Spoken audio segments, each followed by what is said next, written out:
Girl, don't do it. It's not worth it. I'm not gonna do it, girl. I was just thinking about it. I'm not gonna do it. I did it.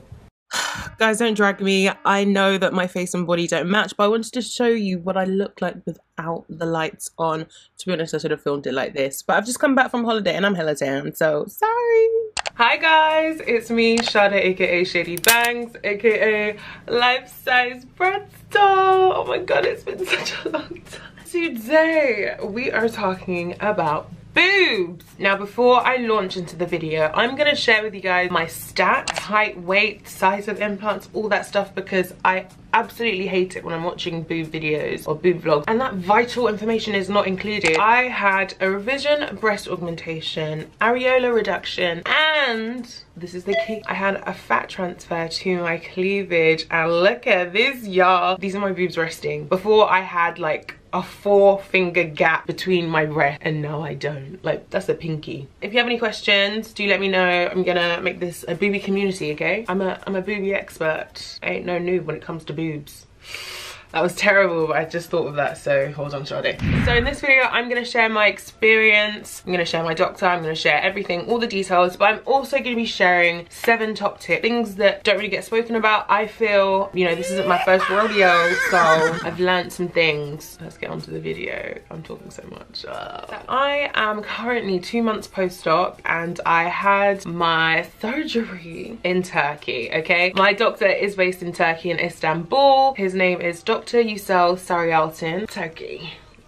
Let's talk about that. There was a bit of a scandal concerning a particular clinic in Istanbul, and I can understand people's concern. However, and I'm not saying this because I'm biased at all, just for some context, my first boob job was done here in the UK. My clinic is situated on Harley Street. For my lovely supporters across the pond in North America, Harley Street is like the Beverly Hills of the UK, okay? It's hella expensive. I definitely was not left satisfied. Let's put it like that. So just know, you can get botched anywhere. People get botched in the UK, okay? People get botched in America, take it as you will. But guys, my surgeon, Dr. Sarayaltin, he is not just a doctor, he's not just a surgeon, he is an artist. He has such a good aesthetic eye. The reason I went to him was because he even offered to me a fat transfer to my cleavage, because that was my main concern. Like, yes, I did get slightly larger implants. Oh my god, I've got my old implants. Let me show you. These are my old implants.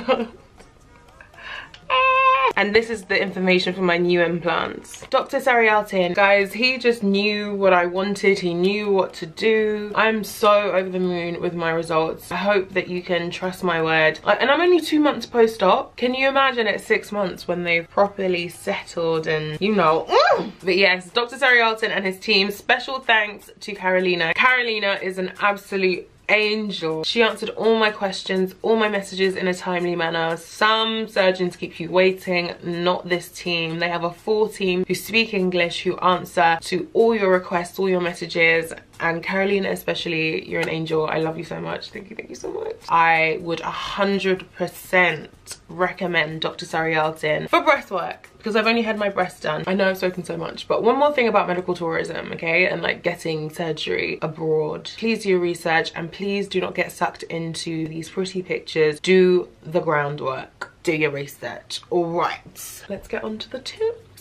Tip number 1. Mind the gap. If you have wide set breasts, if you have a large gap between your breasts, getting large implants or any size implants, all it will do is pronounce that gap. And that's something that I learned after my first boob job. So that is why I pursued in finding a doctor to do a fat transfer. And honestly, I didn't even know it was possible. My first doctor, my first doctor who did my boobs, he was on TV, he was on Harley Street, he was really renowned. Also, I don't want to get sued for defamation or anything like that, so I'm not going to mention his name. Yes, moving on. When I was flat chested, I didn't even notice that I had a gap between my boobs because I was flat chested. That's what I was worrying about. Oh yeah, something else I should mention, that is why I gained weight over lockdown. If you're following me on Instagram, and I also did make a couple videos on YouTube, I did mention how I was gaining weight.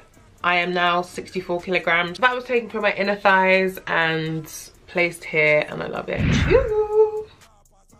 So I'm pretty sure you've heard that recently Cardi B accidentally leaked a topless photo of her, and in that photo you could see that her areola were really stretched, and that was probably due to surgery, due to placing a large implant into the breast. Your areola most probably will stretch, and as I mentioned, I did have an areola reduction, and this was to combat that. Now I do want to preface this by saying your breasts are beautiful no matter how they look, whether you have large areola or small or medium, dark, pink, whatever. Beautiful. It's up to you. It's what you consider to be aesthetically pleasing. It's your body, your choice. My areola right now, it's the same circumference as before I had any implants. I didn't want them to be like super small or anything crazy like that. And something else I should touch on, my nipple sensitivity hasn't changed. My nipples are still hella sensitive, and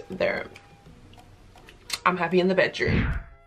Oh Lord, oh Lord, oh Lord. Okay, so my next tip could be controversial, but I'm saying it with my chest, literally. Go large or go home. Something to note is that around 200cc, 175, 150 to 200, that equates to a cup size. Also, big tip, if you are deliberating between two implant sizes, say 400cc and 450cc, go for the larger implant, because honestly 50cc is like 3 tablespoons difference. It's practically negligible. So trust me when I tell you this, booby greed is real. You probably hear so many people talking about it post-op. Oh, I wish I went bigger. Seriously, take heed of what they're saying. Go for the bigger implant, you won't regret it. Tip number 4.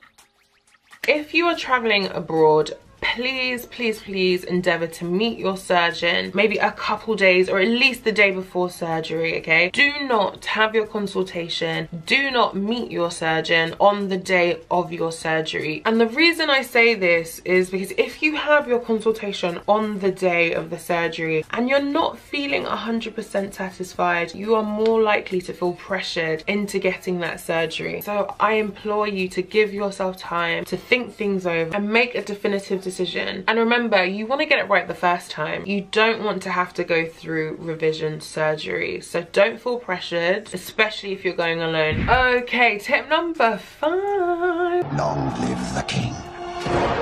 We're going to talk about scar placements. Now, one thing that I wish I'd done during my first surgery was I wish I'd opted for either for a scar around my nipple or, you know, in my armpit. I think that's called like transaxillary or something like that. My scar is beneath my boob. It's not that much of an inconvenience. What's better than having a faded scar? Having a like no scar or hidden scar. And in the armpit, I feel because there are so many creases, it's like it's a good option. I'm not that bothered, but I just want to let you guys know there are other options.